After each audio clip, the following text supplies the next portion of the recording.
Halo semuanya, apa kabar? Jadi di video kali ini gue pengen ngebahas gamepad game seri G7 Pro ya. Kemarin udah sempat gue bahas di short dan sekarang gue akan bikin video reviewnya karena gue liat di komen banyak yang tertarik ya dari antara kalian. Dan sebenarnya gue nggak bikin video reviewnya dari kemarin itu karena gue sebenarnya tuh nungguin si game seri G7 Pro ini mulai dijual di Indonesia. Karena pas short ini naik itu tuh masih belum ada yang jual sama sekali guys. Dan sekarang udah ada dan kayak biasa linknya gue taruh di bawah. Oke, jadi harga sendiri itu si game seri G7 Pro ini di 1,5 juta ya, dan ini bisa gue anggap sebagai direct kompetitornya si Vader 4 Pro yang dulu pernah gue bahas, dan gue udah pakai dua-duanya ini lumayan lama. Si G7 Pro ini gue udah pakai sebulan lebih.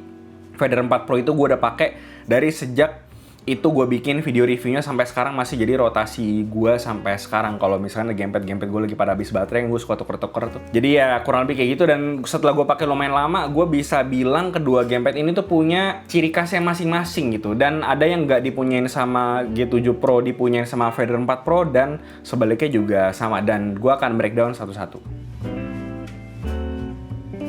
Oke, jadi desainnya kurang lebih kayak gini, cukup simple menurut gue, cakep desainnya, nggak aneh-aneh. Di bagian tengahnya ini ada logo Xbox karena dia itu certified Xbox, jadi bisa dipakai di Xbox Series S sama Series X itu juga bisa, tapi cuman di mode wired only, jadi Bluetooth sama wireless dongle-nya itu cuma bisa di PC sama Android doang. Dan selain itu dia tuh sebenarnya ada versi yang wireless dongle-nya itu bisa dipakai di Xbox juga, tapi itu kalau nggak salah versi yang Wuchang sama versi ZZZ Edition, dan gue nggak tahu apakah itu udah available di sini atau enggak.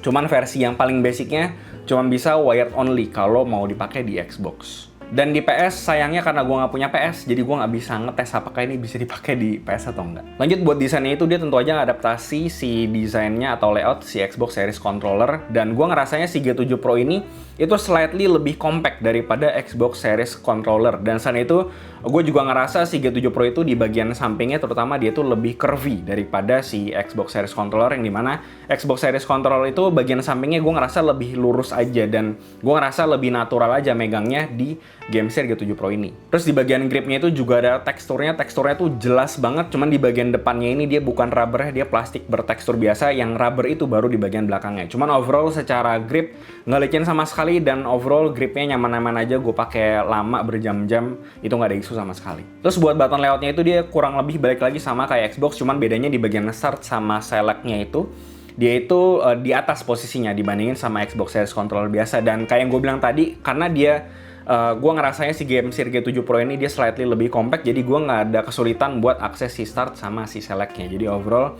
untuk button layoutnya gue nggak ada masalah sama sekali. Terus untuk bumper RB sama LB-nya itu juga nggak ada masalah, mau dipencet dari manapun itu nggak ada yang mati. Jadi ya gue bisa appreciate ini. Dan untuk triggernya sendiri menurut gue dia lumayan pas, dia nggak terlalu berat dan nggak terlalu ringan, jadi buat main game balapan ini enak juga. Terus dia ada fitur trigger lock-nya juga, jadi kalau kalian main game FPS pengen lebih cepat responnya itu bisa nyalain si trigger lock-nya. Dan bagusnya si trigger lock-nya ini tuh juga udah mechanical button, jadi feel-nya juga enak menurut gua. Terus dia juga ada fitur trigger vibration ya, atau ya di bagian trigger itu ada vibration-nya gitu tuh, bisa dinyalain lewat si software-nya. Jadi intinya kalau misalnya kita tekan sampai ke paling dalam itu vibration-nya itu bakalan berasa lebih getar daripada kita pencet sedikit gitu. Ya intinya kayak gitulah.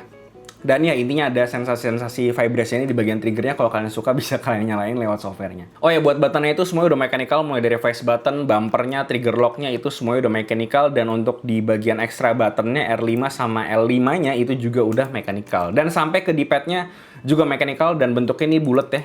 Dan gue udah coba buat main game fighting kayak Tekken 8 karena gue mainnya cuma Tekken 8. Ini D-pad-nya enak banget buat input EWGF, buat input QCF atau QCB gitu ya, itu enak menurut gue, nggak ada isu. Adaptasinya juga gampang menurut gue, dan kita ada dikasih ekstra dua bentuk D-pad lagi yang bisa kita ganti. Dan caranya itu kita tinggal cabut aja si faceplate-nya karena dia itu magnetik ya. Tinggal dicabut, pasang, udah gampang dan bener-bener nggak ribet, seamless banget menurut gue. Oh ya, dia itu ada ekstra 4 button ya. Jadi yang pertama itu di bagian dekat sama bumpernya.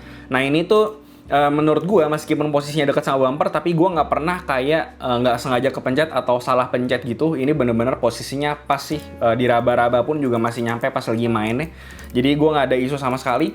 Terus di sisanya itu ada di bagian belakang ya. Ini tuh ada 2. Dan dia tuh posisinya menurut gue oke, gampang di reach juga. Dan enaknya adalah dia tuh punya sistem lockingnya. Jadi kalau misalnya kita nggak pakai si button belakangnya itu, kita tinggal lock doang, jadi dia bakalan mati atau bahkan nggak bisa dipencet sama sekali. Dan untuk remapping buttonnya itu ada shortcutnya atau bahkan di softwarenya itu juga bisa diganti.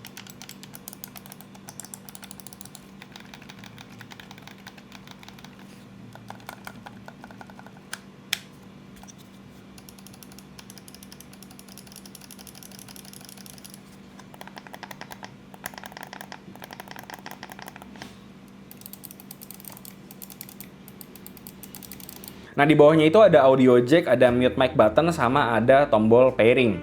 Nah, untuk audio jacknya ini tuh cuma works buat di Xbox aja gitu ya.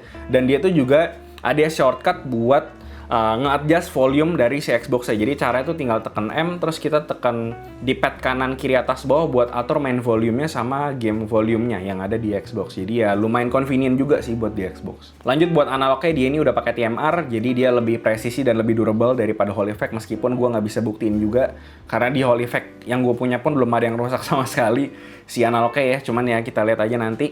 Dan selain itu untuk feel-nya sendiri gue seneng banget karena di sini dia feel-nya nggak sama kayak di Cyclone 2 Pro. Karena di Cyclone 2 Pro menurut gue analognya itu kurang enak. Dia tuh berasanya kayak berat di awal terus tiba-tiba kayak lebih kencang di akhir gitu. Gue nggak gitu suka sih sama feel yang ada di Cyclone 2 Pro analognya ya. Dan ini sebenarnya preferensi juga, cuman intinya gue lebih suka analognya si G7 Pro ini karena lebih lebih natural aja gitu, nggak yang tiba-tiba berat tiba-tiba ringan gitu sih. Dan buat circularity-nya kalian bisa lihat sendiri di sini tuh bulat sempurna, dan gua nggak nemu caranya biar dia bisa berubah jadi kotak. Gua udah cek manual sama di software pun juga nggak ada ya. Nah, buat setupnya lebih gampang itu dia ada software juga namanya GameSir Nexus, dan kayak yang tadi gue bilang itu tuh bisa nge-setup semuanya kayak trigger vibration yang bisa di setup di sini, terus si triggernya juga bisa di atur dead zone-nya, analognya juga sama, terus bisa atur polling rate di sini. Terus dia juga punya fitur gyro, dan menurut gue gyronya sama sekali nggak ribet, seamless banget. Jadi kayak kita tinggal ngeset doang mau activation itu pakai button yang mana, terus udah kita atur dia mau sebagai kamera kah, mau sebagai movement, udah kelar, langsung bisa kebaca di game gitu. Kayak gue coba di Stellar Blade, ini bener-bener sebagai orang yang tidak pernah pakai gyro di PC ya, gue cuma pakai gyro itu di Nintendo Switch buat main Zelda, dan menurut gue gyronya ini bener-bener seamless dan nggak kemana-mana gitu. Jadi kayak gyronya menurut gue cukup stabil dan nggak terlalu sensitif juga gitu kalau dibandingin sama gyro-gyro yang sebelum-sebelumnya udah pernah gue review. Ini salah satu yang menurut gue enak. Ini kata-kata dari orang yang tidak pernah pakai gyro di game PC. Gue cuma main di Nintendo Switch doang gyronya gitu. Jadi mungkin gue nggak valid juga, tapi ya pengalaman gue kayak gitu. Nah, di paket pembeliannya itu kita ada dapat dongle 2,4 GHz-nya, dapat charging dock juga sama kabel. Dan si charging dock-nya ini bisa ya kayak biasa lah ya buat nge-charge sama buat nyolok si dongle 2,4 GHz-nya. Jadi ya buat kalian yang suka pamerin gamepad ya ini bagus ada charging dock-nya. Oh ya, terus si faceplate dari si gamepad ini tuh juga bisa dicabut ya. Cuman gue jujur nggak ngerti ini buat apa. Sebenarnya mungkin ada aksesoris yang bakal dijual sama GameSir. Gue nggak tahu, kalian bisa tanya aja ke GameSir.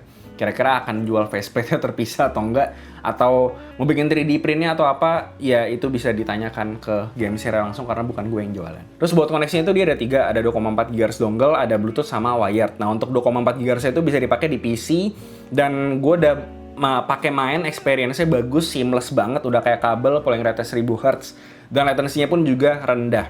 Nah, buat Bluetooth-nya sayangnya dia cuman bisa di Android tok gitu ya. Gue nggak punya iOS, jadi gue nggak bisa ngetes gitu. Dan ya, Bluetooth-nya cuman bisa itu doang. Dan selain itu, wired-nya bisa di PC, bisa di Xbox. Dan di sini menurut gue ya balik lagi kayak yang gue bilang terbatas. Dan untuk Nintendo Switch sayangnya di manual book-nya dan gue coba searching itu nggak ada yang sebutin di Nintendo Switch bisa atau enggak. Dan karena gue udah nggak punya konsolnya, jadi gue nggak bisa ngetes apakah itu bisa atau enggak. Jadi ya intinya kalau beli ini ekspektasinya ya buat PC atau buat Xbox sekalian kalau memang punya sih. Nah, gue yakin abis ini bakal ada yang nanya atau compare atau bandingin sama si Vader 4 Pro ya, karena kan dari segi harga itu lumayan mirip ya harusnya sekarang.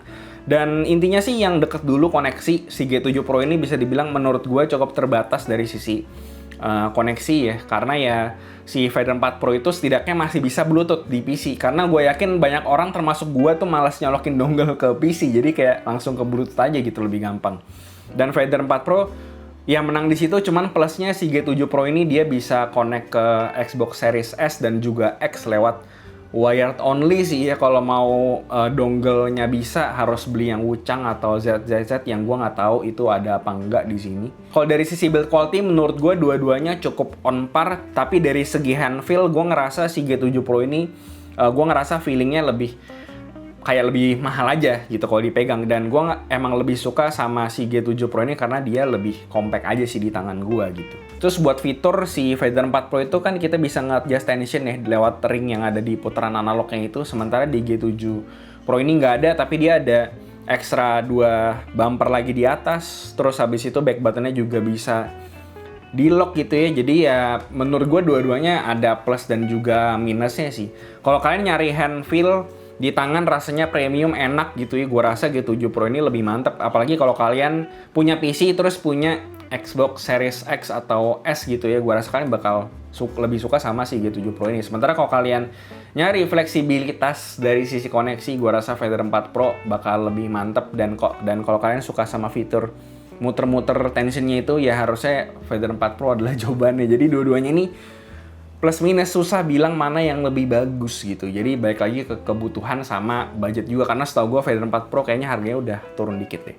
Dan ya gue rasa itu aja soal GameSir G7 Pro. Ini gamepad menarik banget menurut gue buat dibahas. Kemarin banyak juga yang nanyain, dan ya gue rasa itu aja yang bisa gue bahas soal GameSir G7 Pro. Kayak biasa komen di bawah, subscribe, like, share, segala macam, follow IG, sosmed, TikTok, semuanya ada di bawah. Sampai jumpa di video berikutnya. Gue Luis dari CTID. Bye-bye.